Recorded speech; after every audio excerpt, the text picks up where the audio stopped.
Hello students, welcome to scholar जिला। मैं Tausif sir. आज के वीडियो में हम डिस्कस करने वाले हैं आपके टीवाई बीकॉम सैम 6 के जुड़े हुए सब्जेक्ट्स क्या क्या है, फिर उसके क्या स्टडी प्लान आपको फॉलो करना चाहिए कि आप आराम से 85 प्लस स्कोर कर सकें, क्योंकि ये सैम में आप लोग का पेपर ऑनलाइन नहीं होगा, ऑफलाइन होगा।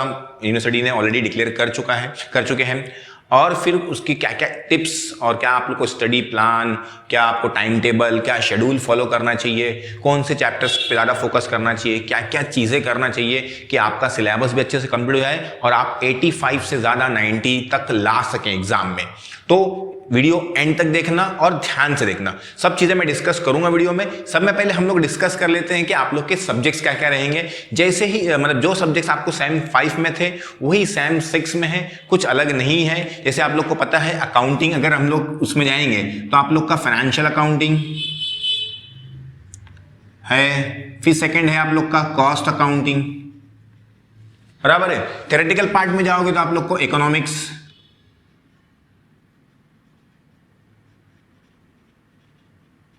और मार्केटिंग का आप लोग का ये बनाएगा HR, human resource.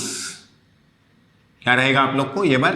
Human resource रहेगा। पिछले इसमें आप लोग को मार्केटिंग था, ये बार मार्केटिंग में रहेगा। ये बार क्या रहेगा आप लोग को? इसको हम लोग कॉम क्या बोलेंगे? 6 बोलेंगे, कॉमर्स 6, बराबर ना। आप लोग को ये बार आएगा ह्यूमन रिसोर्स, मार्केटिंग नहीं, ठीक है ना। HRM, human resource management. जैसे MBA करते हैं ना हम लोग, तो MBA फाइनेंस में होता है, मार्केटिंग में होता है, ह्यूमन रिसोर्स में भी होता है। तो इसलिए आप लोग को यहां से बेस बना के भेजा जाता है आगे, ठीक है ना। तो ह्यूमन रिसोर्स के बारे में हम लोग पढ़ने वाले हैं सैम 6 में। मतलब इंटरव्यू कैसे लेना है, इंटरव्यू के क्या क्या टेक्निक्स है, किस तरह से उसको प्रमोशन करना है, प्लेस करना है, कहाँ उसको किस तरह से रिक्रूटमेंट करना है, कैसे एडवर्टाइजमेंट देना है, वॉट मतलब रिक्रूटमेंट से जुड़ी हुई जितनी भी चीज़ें रहती है ह्यूमन से, मतलब जो हम लोग स्टाफ को मैनेज करते हैं उससे जुड़ी भी सब चीज़ें इसमें आप लोग को सिखाया गया है। इकोनॉमिक्स में आप लोग को इकोनॉमिक्स सिखाया गया है, बिजनेस की इकोनॉमिक्स, तो बहुत सारे टॉपिक्स है उसमें।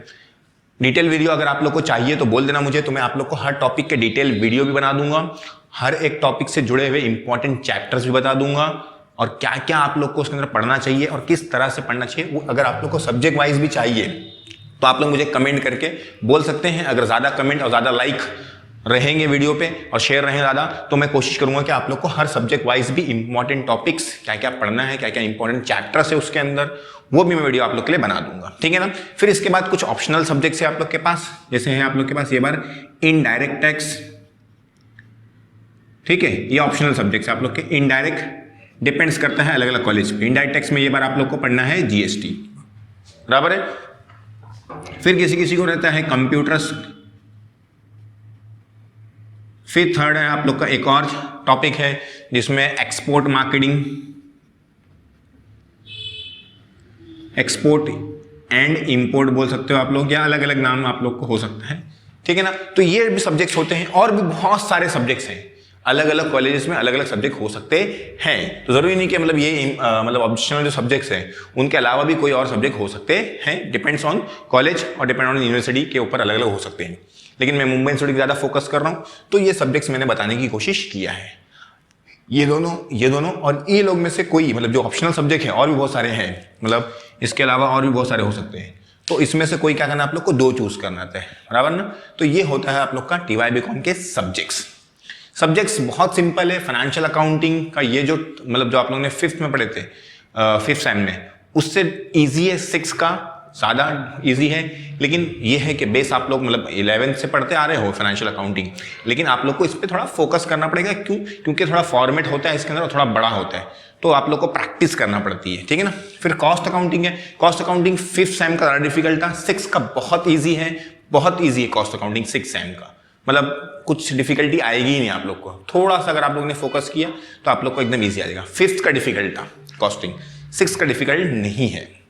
मोस्टली 2-3 चैप्टर तो फॉर्मेट बेस्ड है, मतलब फॉर्मेट जैसे हम लोग डेबिट क्रेडिट बनाते हैं ना, वैसा बेस्ड है। मतलब ट्रेडिंग प्रॉफिट एंड लॉस वैसा, तो उसके हिसाब से मतलब वैसा नहीं है ट्रेडिंग प्रॉफिट एंड लॉस की तरह, लेकिन वही कॉन्सेप्ट यूज करके सॉल्व कर सकते हो। मतलब ज़्यादा टेंशन लेने की जरूरत नहीं, पोस्टिंग करना है खाली, फॉर्मूला इतना नहीं है। हाँ, 2 चैप्टर में है, 2 चैप्टर में नहीं है। इकोनॉमिक्स बहुत ईजी है ये बार का, ठीक है ना।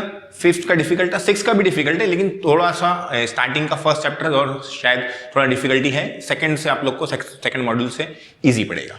कॉमर्स का तो मैंने आप लोग को बता दिया कि ह्यूमन रिसोर्स के बारे में पढ़ना है आप लोग को, स्टाफ को किस तरह से हैंडल करना है, उससे स्टाफ से जुड़ी हुई इंसानों से जुड़ी हुई जितनी भी चीजें होती कंपनी के अंदर सब हैंडल करना है, उसमें हम लोग को बताया। फिर इनडायरेक्ट टैक्स है, जीएसटी पढ़ना है आप लोग को।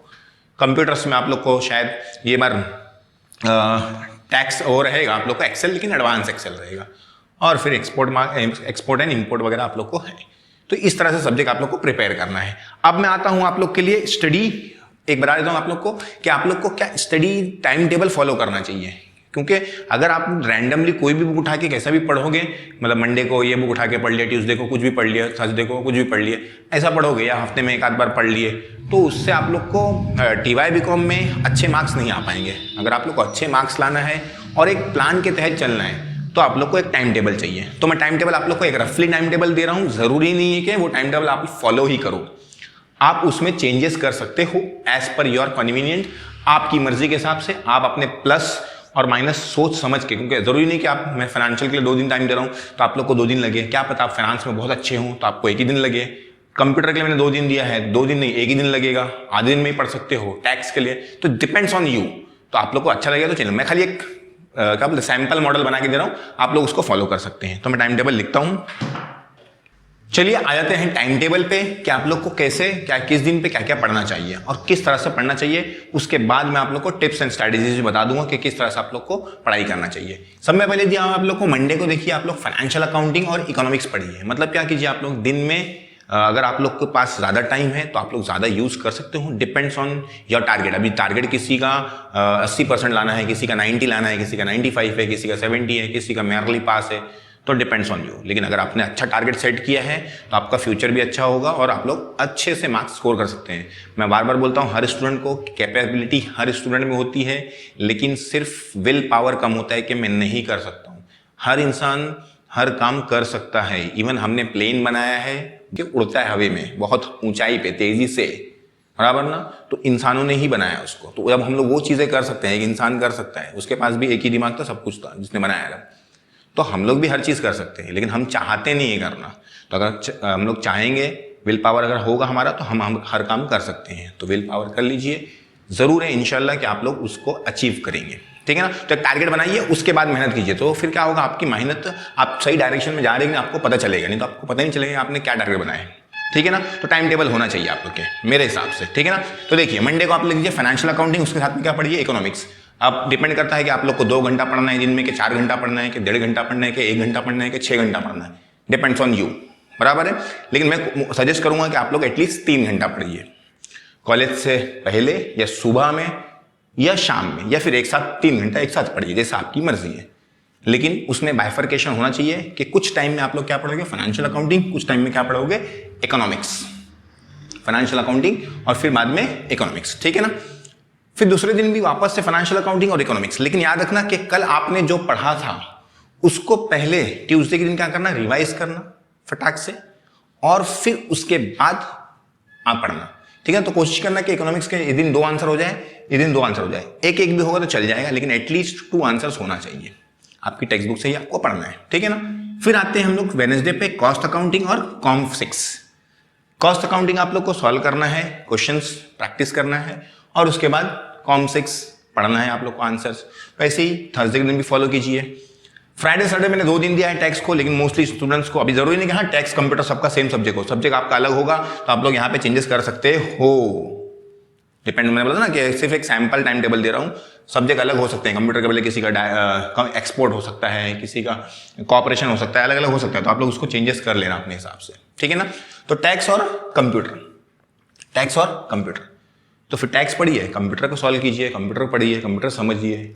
वैसे ही सैटरडे को फॉलो कीजिए। अगर आप लोग को ऐसा लगता है कि टाइम ज़्यादा मिल रहा है तो सैटरडे को हटा दीजिए, मतलब इसको कम टाइम लग रहा है। मोस्टली ऐसा होता है कि ये फटाफट आते हैं टैक्स और कंप्यूटर, तो आप लोग सैटरडे को हटा दीजिए, सैटरडे को रिवीजन कर लीजिए और संडे रेस्ट कर लीजिए, या संडे को थोड़ा सा रिवीजन कीजिए और रेस्ट। अब ये रिवीजन क्या है, कौन सा रिवीजन, ये रिवीजन याद रखना है कि आप लोग को क्या करना है, हफ्ते भर में आपने जो थ्योरेटिकल पार्ट पढ़ा है, क्या पार्ट पढ़ा है, मैं प्रैक्टिकल की बात नहीं कर रहा हूँ, किसकी बात कर रहा हूँ, थ्योरेटिकल। प्रैक्टिकल तो मैंने बता दिया, जिस दिन आपने सॉल्व करे उसने रिवाइज कीजिए, इसको भी रिवाइज कीजिए। लेकिन हफ्ते में ना वापस से जब रिवीजन आएगा तो आप लोग क्या कीजिए, इकोनॉमिक्स मतलब जो थ्योरी है इकोनॉमिक्स की, कॉम की और कॉम 6 की, उसको रिवाइज कीजिए वापस से कि आपने क्या पढ़ा था, क्या क्या आंसर्स पढ़े थे। तो आप लोग को परफेक्ट होने लगेगा वो। और याद रखना कि ये आंसर पढ़ने के बाद या तो फिर क्या कीजिए, आप लोग रिवाइज करके संडे को उसका टेस्ट दे दीजिए। सबसे अच्छा क्या कर लो, जो आप लोगों ने थ्योरी पढ़े, समझो एग्जाम्पल इकोनॉमिक्स के अपने इकोनॉमिक्स से 2 आंसर पढ़े और कॉम के 3 आंसर पढ़े, तो आप लोग के 5 आंसर है, तो संडे को उसका टेस्ट दे दो, खुद ही रिवाइज करो और टेस्ट दे दो। तो लिखना जरूरी है क्योंकि आपकी स्पीड, प्रेजेंटेशन बहुत मैटर करता है मार्क्स डिसाइड करने में, ठीक है ना।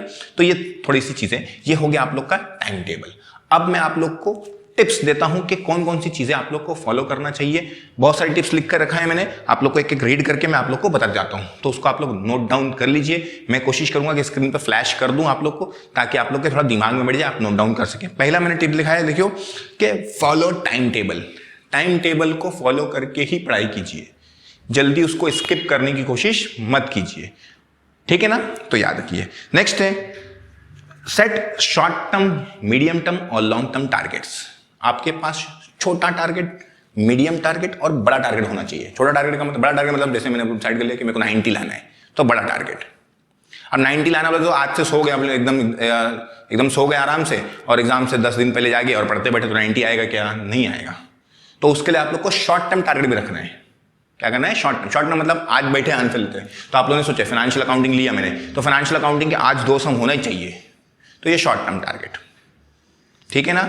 फिर मीडियम टर्म मतलब डिसाइड होना चाहिए कि 1 महीने के अंदर या 15 दिन के अंदर मेरे 2 चैप्टर या 1 चैप्टर कंप्लीट होना चाहिए, या 2 चैप्टर कंप्लीट होना चाहिए, 1.5 कंप्लीट होना चाहिए, जो भी है। तो मीडियम टर्म भी टारगेट होना चाहिए आपका। अगर आप लोग कहीं लैग कर रहे हो, कम हो रहा है, ऐसा लग रहा है कि अरे यार पीछे हो गया मैं, तो फिर आप लोग कोई दूसरे दिन, जिस दिन आप लोग का जो सब्जेक्ट ज़्यादा अच्छा है, ज़्यादा फास्ट चल रहा है, उसको कम करके जो पीछे है उसको, उसके मतलब उस जो सब्जेक्ट आपका पीछे चल रहा है उसको कवर करने की कोशिश किया करो, ठीक है ना।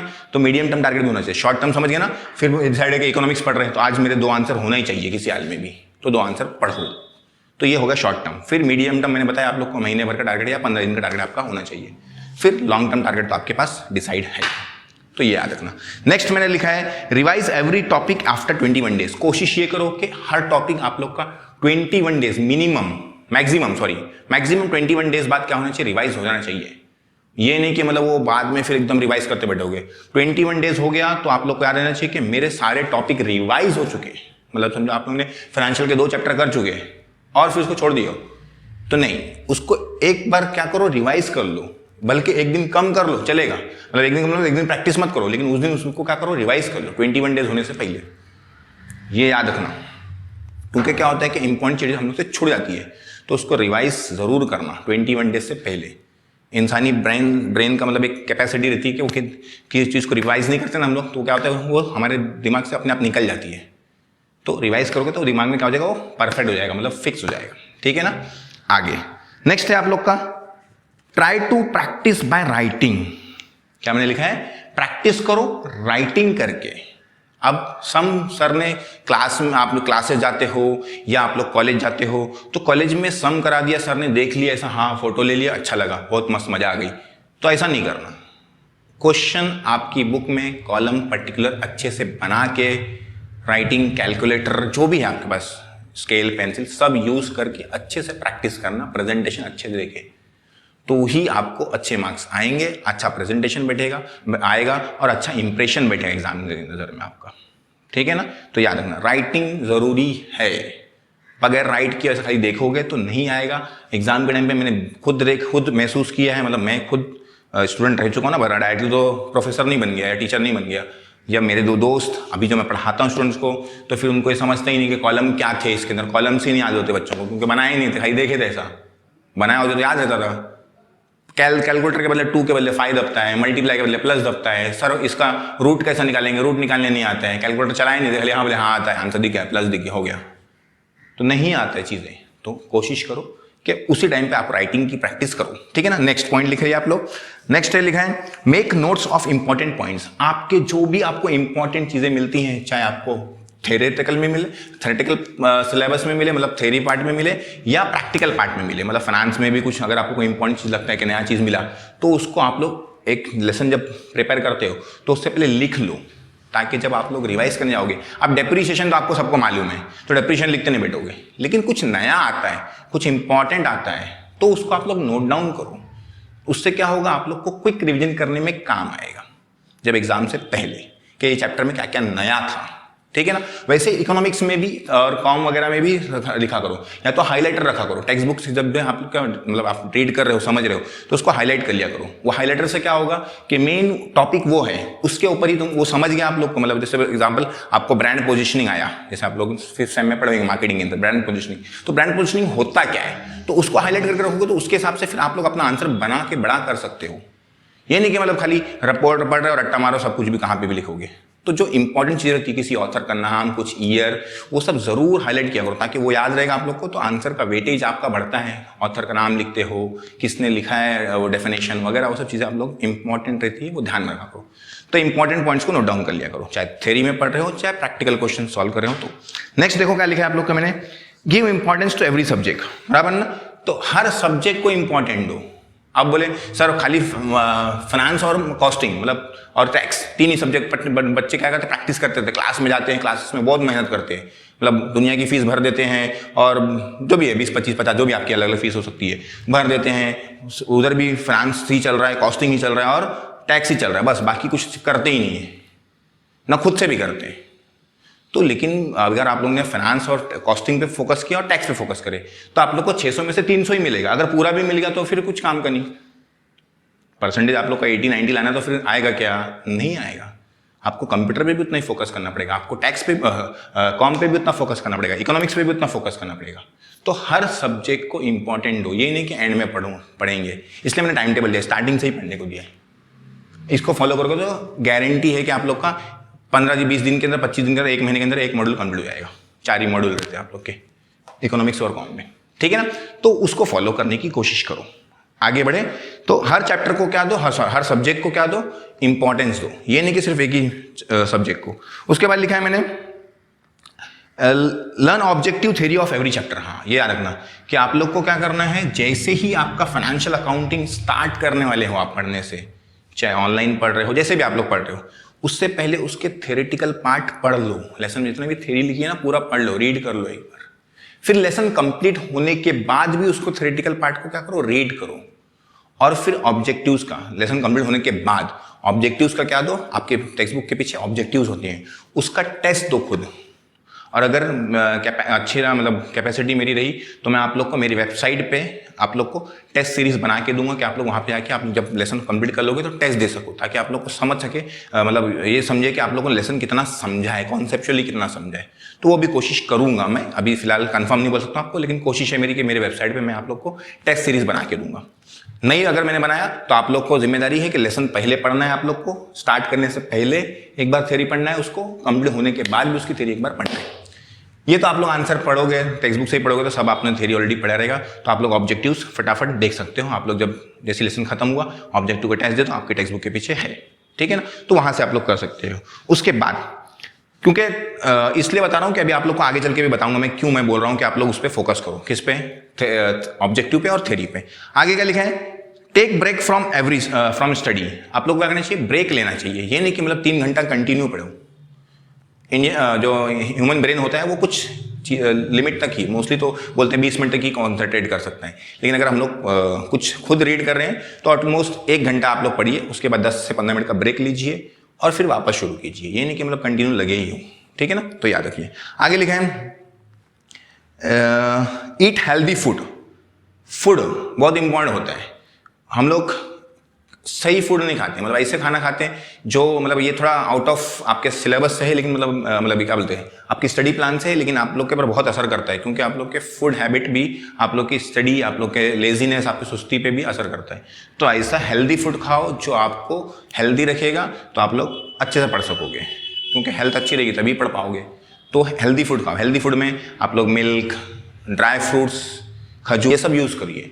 तो इससे क्या होगा, आप लोग जंक फूड बाहर का जो बहुत खाते हैं आप लोग, ये वटेवर बहुत सारी चीज़ें, वो ओकेशनल होना चाहिए, कभी कभार, लेकिन मोस्टली आप लोग के फूड में नेचुरल चीज़ें होना चाहिए आपकी डेली डाइट में। तो उससे आप लोग का क्या रहेगा, माइंड हेल्दी रहेगा और आगे भी लाइफ में आपको प्रॉब्लम नहीं आएगी। बाकी आपकी मर्जी, आप ज़्यादा समझदार हैं, मैं भी अभी छोटे बच्चे तो हूँ आप लोग को कि मैं हर चीज़ बताऊँ।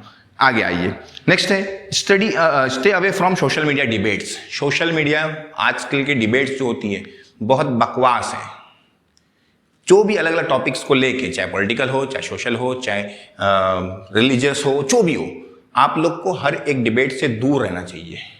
क्योंकि अगर आप किसी डिबेट में लग जाते हो तो मेरी गारंटी है, या नॉर्मली आप लोगों को खुद को पता है कि आप उसी के बारे में सोचते रहोगे, और उस बारे में सोच के ना उनका कुछ बिगड़ने वाला, तो सिर्फ तुम्हारा ही बिगड़ेगा। क्यों? क्योंकि आप अपना टाइम गलत चीज पे वेस्ट करो जिसका कुछ फायदा आपको मिलने वाला नहीं है। उससे बेटर है आप सेल्फ डेवलपमेंट कीजिए। आपका डेवलपमेंट होगा तो इनडायरेक्टली हमारी कंट्री का डेवलपमेंट होगा, ये याद रखना। इस चीज से डेवलपमेंट नहीं होगा आप जो सोशल मीडिया डिबेट करते हो, वट एवर, जो भी टॉपिक पे आप करो, चाहे पॉलिटिकल करो, चाहे रिलीजियस की हो, चाहे जो भी वट एवर, उससे कुछ मतलब नहीं होना है। उससे बेटर है कि आप लोग क्या कीजिए, अपनी सेल्फ डेवलपमेंट पे फोकस कीजिए। आपका डेवलपमेंट होगा तो आपकी फैमिली का डेवलपमेंट होगा, फैमिली का होगा तो आप लोग और लोगों को हेल्प करोगे तो वो कंट्री का हमारी डेवलपमेंट होगा, ठीक है ना। उससे डेवलपमेंट नहीं होगा, ध्यान रखिए। आगे, यूज मोबाइल एज, हाँ, आपको मोबाइल जो मैंने लिखा है कि use mobile as self development, for self development, मतलब मोबाइल यूज कीजिए आपके सिर्फ एंटरटेनमेंट के लिए। अभी मोस्टली क्या होता है, मोबाइल हम लोग एंटरटेनमेंट के लिए, गाना सुन लिए, पिक्चर देख लिए, सोशल मीडिया चैट्स कर लिए, कमेंट कर लिए, फोटो पोस्ट कर लिया, एडिटिंग कर लिया, बहुत सारी चीज़ें करते हैं। अलग अलग डिपेंड्स ऑन, अलग अलग इंसान पे डिपेंड करता है। तो वो आप लोग वो तो ठीक है, आप लोग एक टाइम लिमिट, उसको भी एक टाइम लिमिट दे के दिन में 2 घंटा 1 घंटा ही करना है। ये नहीं कि मतलब दिन भर लेके 6 घंटा यूट्यूब पे लगे हैं कि वीडियो ही देख रहे हैं, सब कुछ कर रहे हैं, वो भी कुछ काम का नहीं, ठीक है ना। तो ऐसी, उससे बेटर है कि उसको हम लोग एक लर्निंग टूल बनाएं। आप लोग को नेट पे अभी तो फिलहाल हर चीज़ मिल जाती है। किसी चीज़ की डेफिनेशन चाहिए, किसी चीज़ का मीनिंग चाहिए, किसी चीज़ का एक्सप्लेनेशन चाहिए, आपको हर चीज़ मिलेगी। बहुत अच्छे हम लोग बोलते ना एक दौर में गुजर रहे हैं। ये नहीं कि मतलब बुरा भी है लेकिन अच्छा भी है। हम अब डिपेंड करता है हम लोग के ऊपर कि हम लोग वो मोबाइल को किस तरह से इस्तेमाल करेंगे, किस तरह से यूज़ करेंगे, ठीक है ना। तो मोबाइल को आप लोग एज ए एजुकेशन टूल भी यूज़ कीजिए, कि एजुकेशन का भी जरिया है वो। जैसे बुक्स हमारी थी ना, उसी तरह से मोबाइल भी हमारे लिए बहुत काम की चीज़ है, अच्छे से यूज़ कीजिए, ठीक है। चलिए आगे, नेक्स्ट लिखा है अवॉइड ईगो। हाँ, ये थोड़ा सा मैंने मतलब आपको क्या बोलते हैं, एक सोशल मैसेज देने के लिए। ईगो मतलब घमंड। ये नहीं कि मेरे को ही आता है बाकी इसको कुछ नहीं आता है, या मैं ही सबसे बड़ा हूँ बाकी सब छोटे हैं। तो ऐसा ईगो नहीं रहना चाहिए आप लोग के पास। Every human being is equal, तो ये आप लोग ध्यान में रखिए। तो आप लोग के मेंटेलिटी हमेशा क्या रहेगी, पॉजिटिव रहेगी, और सबको साथ में लेके चलने की रहेगी, ठीक है ना। नेक्स्ट लाख लिखा है मैंने, हेल्प अदर। हाँ, दूसरों को मदद करने की कोशिश कीजिए, वट एवर, जैसी आपकी कैपेसिटी हो उस हिसाब से। पढ़ाई तो पढ़ाई में कर लीजिए, थोड़ी बहुत हेल्प, अगर पैसे जो भी वट एवर आपकी जैसी मतलब कैपेसिटी है उस तरह से हेल्प करने की कोशिश करो लोगों को। तो आप लोग को हैप्पीनेस मिलेगी, खुशी मिलेगी, और आप अपनी लाइफ में अच्छे से ग्रो कर सकोगे। दूसरों से चलने का या टेंशन लेने की जरूरत नहीं है, वो ग्रो कर रहा है तो अच्छी बात है, हम भी उससे वैसा ग्रो करने की कोशिश करने का। नेक्स्ट है बी पॉजिटिव, हमेशा पॉजिटिव रहिए। ये मत सोचिए कि ये काम मेरे से नहीं हो सकता है। मैं जैसे मैं आप लोगों को स्टार्टिंग में स्टोरी बताया, चीज़ें बताया कि प्लेन बनाने वाले इंसान ही हैं, तो वो बनाया हम लोगों ने, उड़ता है बगैर किसी सपोर्ट के। यहाँ बैठे बैठे हम अमेरिका में बात करते हैं, यहाँ बड़बड़ कर रहा हूँ मैं ऐसे, और अमेरिका में डायरेक्टली फ़ोन पे, मतलब मोबाइल पे, ना कोई वायर ना कुछ, वो सुनता है, सब कुछ देखता है, तो समझो बराबर ना। तो ये क्या है, टेक्नोलॉजी हम लोग नहीं बनाए ना, तो ये काम कर सकते हैं हम लोग। तो ये पढ़ाई का काम नहीं कर सकते क्या, एकदम छोटा सा काम है। तो इंसान पॉजिटिव रहना चाहिए ह्यूमन बीइंग को, और उसके बाद वो हर चीज़ कर पाएगा। ऐसा कोई चीज़ नहीं है जो वो नहीं कर सकता है। तो पॉजिटिव रहिए, ठीक है। तो ये कुछ मेरी आप लोग को सजेशंस थे, टिप्स थे। आप लोग को अच्छी लगी होगी तो अच्छी बात है, नहीं अच्छी लगी रहेगी तो शायद हो सकता है कि किसी को मेरी बातें ऑड लगी हो, तो ऐसा उससे मुझे लेना नहीं है। मेरी कोशिश है कि आप लोग को मैं एक अच्छा इंसान, मतलब एक बोलते ना अच्छी सीख दे सकूं, ताकि आप लोग लाइफ में आगे बढ़ सके। अब मैं आ रहा था आप लोग के ऑब्जेक्टिव्स क्यों इंपॉर्टेंट है। तो लास्ट मेरा टॉपिक है, उसके बाद वीडियो फिनिश कर दूंगा, ध्यान देना। हाँ, क्यों इंपॉर्टेंट है ऑब्जेक्टिव और थ्योरी, मैंने आप लोग को बताया कि आप लोग पढ़िए, जैसे मेरे टिप्स में था, बराबर ना। तो क्यों ऑब्जेक्टिव, जैसे आप लोग का जो सब ये है, खास करके फाइनेंस, कॉस्ट और टैक्स, ये 3 सब्जेक्ट, इनका जो पेपर पैटर्न है ना वो 60-40 वाइज है। अब 60-40 का मतलब ये नहीं कि 60 प्रैक्टिकल और 40 मतलब एक्सटर्नल और 40 इंटरनल, ऐसा नहीं। 60-40 का मतलब 40 मार्क्स में आप लोग को ऑब्जेक्टिव और थ्योरी, और इसमें आप लोग को 60 में प्रैक्टिकल क्वेश्चन, बराबर ना। ए और बी के ऑप्शन में आएंगे, मतलब टोटल कितने आएंगे आप लोग को, 6 क्वेश्चन आएंगे, बराबर ना। उसमें से अटेम्प्ट कितना करने रहेंगे आप लोग को, 3। 6 में से 3 अटेम्प्ट करना रहेंगे, मतलब ए और बी क्वेश्चन नंबर समझो 2 है, तो 2 में ए और बी रहेगा, या तो ए अटेम्प्ट करो या तो बी अटेम्प्ट करो कभी। और कितने मार्क्स रहता है, एक 20 मार्क्स रहेगा ना, मतलब 323 कितना हो जाएगा, 60 हो जाएगा। तो एक क्वेश्चन 20 मार्क्स करेगा, 3 क्वेश्चन रहेंगे। अब जरूरी नहीं कि उसमें ए और बी में, इसमें भी सब सेक्शन हो सकते हैं, 10-10 मार्क्स के 2 क्वेश्चन हो सकते हैं। आप लोग को पास पेपर पैटर्न होगा तो नहीं होगा तो मैं आप लोग को सिलेबस डिस्क्रिप्शन में लिंक दे देता हूं, आप लोग वहां से डाउनलोड कर सकते हैं। उस वेबसाइट पे जाके वो लिंक मैं आप लोग को दे देता हूं। सिलेबस आप लोग को क्या क्या अंदर टॉपिक्स पढ़ना है, और वीडियो भी बनाऊंगा मैं। आप अगर आप लोग ने कमेंट करके मुझे बताए कि आप लोग को सब्जेक्ट वाइज प्लान चाहिए तो मैं सब्जेक्ट वाइज भी प्लान आप लोग के लिए बना दूंगा। तो ये हो गया आप लोग का 60 का प्रैक्टिकल है, 40 का ऑब्जेक्टिव है। अब प्रैक्टिकल पे बहुत मेहनत करें, बहुत सारे क्वेश्चन करें तो 60 में से 60 ला पाओगे ना, ये 40 कौन लाएगा? आप लोगों ने डिसाइड करें मेरे को 100 आउट ऑफ 100 लाना, 90 लाना है, समझ लो। चलो 90 लाना है, आपने प्रैक्टिकल और थ्योरी ऑब्जेक्टिव पढ़े ही नहीं, खाली ये पढ़े तो आएगा क्या? नहीं आएगा। आप लोग को इस पे भी फोकस करना पड़ेगा। 40% है ये, 40%। तो ऑब्जेक्टिव पे भी फोकस करो और थ्योरी पे भी। थ्योरी पढ़ोगे तो ऑब्जेक्टिव अपने आप आने लग जाएगा। थ्योरी मतलब जो आप लोग के लेसन के आगे की थ्योरी है, चाहे वो प्रैक्टिकल क्वेश्चन हो, मतलब प्रैक्टिकल सेक्शन हो, फाइनेंस हो, चाहे वो इकोनॉमिक्स हो या कॉम हो, उसके थ्योरी या जो भी है आप लोग की पढ़ोगे तो आप लोग के ऑब्जेक्टिव समझ के पढ़ोगे तो ऑब्जेक्टिव अपने आप आ जाएंगे। इसलिए ध्यान रखना, इस पे भी फोकस करना, ये नहीं कि सिर्फ प्रैक्टिकल क्वेश्चन पे फोकस करना। जैसा मैंने आप लोग को बताया कि स्टार्टिंग में भी पढ़िए, बाद में भी पढ़िए, सब चीज़ें मैंने आप लोग को बता दिया। तो ये कुछ मेरी छोटी मोटी टिप्स हो गई आप लोग के लिए कि आप लोग किस तरह से 90%, 85% आप लोग TY/BCom में ला सकते हैं, अच्छे मार्क्स स्कोर कर सकते हैं, हर स्टूडेंट ला सकता है। तो वीडियो अच्छा लगा हो तो लाइक करना, कमेंट करना और अपने दोस्तों से ज़रूर शेयर करना, क्योंकि और चाहते हैं कि आप लोग में ऐसे बहुत सारे वीडियो। हाँ, ये भी याद रखिए कि मैं आप लोग आगे चल के आप लोग को कोशिश करूंगा कि ये 2 टॉपिक, फाइनेंशियल अकाउंटिंग और कॉस्ट अकाउंटिंग के ज़्यादा से ज़्यादा चैप्टर्स पढ़ा सकूं, समझा सकूं, एक्सप्लेन कर सकूं। तो वीडियो अपने दोस्तों से ज़रूर शेयर करना। जैसे जैसे मतलब आप मेरा हेल्प करेंगे तो मेरा इंकरेजमेंट होगा और मैं और ज़्यादा वीडियो आप लोग के लिए बनाऊंगा। और अगर आप लोग को लगता है कि मैं आप कुछ अच्छे कंटेंट बनाता हूं आप लोग के लिए, आप मुझे हेल्प करना चाहते हैं, तो आप लोग नीचे में ज्वाइन बटन दे दूंगा, आप लोग वो ज्वाइन बटन ज्वाइन कर सकते हैं। ज्वाइन बटन से मेरा चैनल ज्वाइन कर सकते हैं और मेरी हेल्प कर सकते हैं। और हेल्प अगर आप लोग ज्वाइन नहीं करना है तो आपकी मर्जी, ऐसा कोई ज़रूरी नहीं कि आप लोग उसको ज्वाइन ही कीजिए। आप लोग दूसरी तरह से हेल्प कर सकते हैं, वो वीडियोस अलग अलग ग्रुप्स, अलग अलग आपके फ्रेंड्स से शेयर कर सकते हैं ताकि चैनल ग्रो हो और मैं आप लोग के लिए और भी अच्छे अच्छे वीडियोस बना सकूं। ये थे मेरे कुछ आप लोग के लिए सजेशंस जो आप लोग को TY/BCom में फॉलो करना चाहिए, ऐसा मेरा मानना है, ताकि आप लोग अच्छे मार्क्स स्कोर कर सकें। वीडियो देखने के लिए आप लोग का बहुत बहुत शुक्रिया। मिलते हैं अगले वीडियो में।